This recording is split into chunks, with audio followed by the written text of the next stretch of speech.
दोस्तों, आज के वीडियो में मैं आपको विकल्प जी के साथ में घटी एक सच्ची घटना सुनाने वाला हूं। सो वीडियो को एंड तक ज़रूर सुनिएगा। अगर आपको वीडियो पसंद आए तो वीडियो को लाइक करिएगा और कमेंट करके बताइएगा कि अगली वीडियो में किस टॉपिक पर लेकर आऊं। अगर आपको मेरी वीडियोस अच्छी लगती हैं तो आप चैनल को सब्सक्राइब भी कर सकते हैं। तो बिना कोई टाइम वेस्ट किए बढ़ते हैं अपनी कहानी की ओर। मेरा नाम विकल्प है।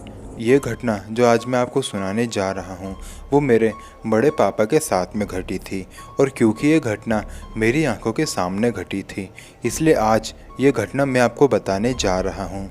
ये घटना मेरे साथ साल 2001 में घटी थी। उस वक्त मेरी उम्र 10 साल की थी। मेरा पूरा परिवार गांव गया हुआ था। मेरे गांव में मेरे दादा दादी, मेरे कुछ कज़न्स और मेरे बड़े पापा रहा करते थे। मेरे बड़े पापा बहुत ही अच्छे इंसान थे।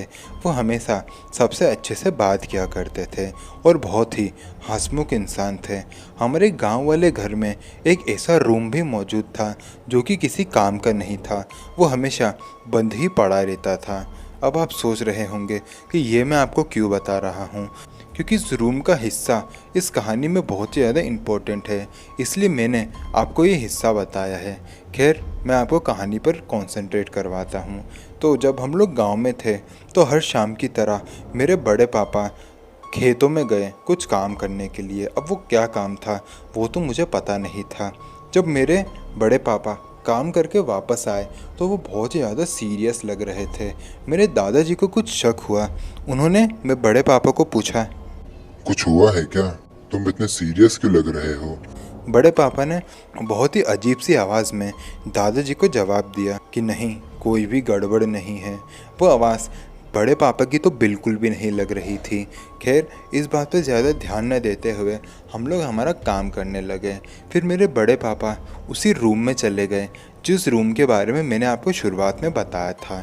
वो उस रूम में जाते हुए मैंने अपने आँखों से खुद देखा था, लेकिन 10-15 मिनट हो गए लेकिन बड़े पापा उस रूम से बाहर नहीं आए।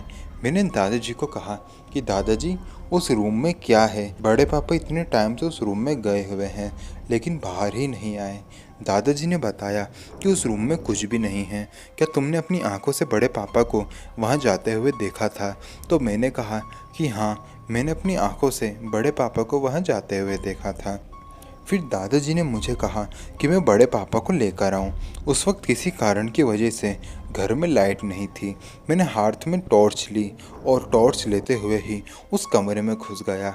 जब उस कमरे में मैं घुसा तो मैंने देखा कि मेरे बड़े पापा एकदम मेरे सामने ही खड़े हुए थे। उनकी आंखें एकदम काली हो चुकी थी और उन्होंने अपना मुंह हद से ज़्यादा बड़ा खोल के रखा हुआ था। उनको देखकर ऐसा लग रहा था कि उनके शरीर के अंदर कोई भूत या फिर कोई डायन या चुड़ैल घुस गई हो। वो दृश्य को देखकर मैं बहुत ही ज़्यादा डर चुका था। वैसे तो मेरे बड़े पापा मुझसे बहुत प्यार किया करते थे, लेकिन उस वक्त वो मुझे बहुत ही गुस्से वाले मुंह से देख रहे थे। उनकी ये शक्ल देखकर मैं बहुत ज़्यादा डर चुका था। वो चीखने चिल्लाने लगा था। मेरी चीखने चिल्लाने की आवाज़ें सुनकर मेरे दादा दादी और मेरे कुछ कज़न्स उस जगह पर पहुंच गए। उन्होंने देखा कि बड़े पापा मेरे सामने खड़े हुए हैं और एकदम गुस्सैल तरीके से मुझे देख रहे हैं। मेरे दादा ने बड़े पापा को पूछा कि आखिर क्या हुआ है तुम्हें, तुम ऐसा बिहेव क्यों कर रहे हो? जवाब दिया कि इस आदमी ने मुझे डिस्टर्ब कर दिया, अब मैं तुम सबको मार डालूंगी। जी हाँ, वो पापा नहीं थे बल्कि उनके अंदर कोई प्रेत था जो कि उनसे ये सब बुलवा रहा था। दादाजी ये समझ चुके थे कि ये पक्का कोई भूतों का मामला है और कोई भूत बड़े पापा के ऊपर चढ़ गया है। उन्होंने पापा को जैसे तैसे करके संभाला और एक खाट पर बांध दिया। पापा वैसे तो किसी के काबू में नहीं आ रहे थे, लेकिन जैसे तैसे करके उनको पकड़ा और खाट पर बांध दिया गया। उसके बाद 3 कोस दूर से कोई तांत्रिक जी को बुलाया गया। तांत्रिक जी आए।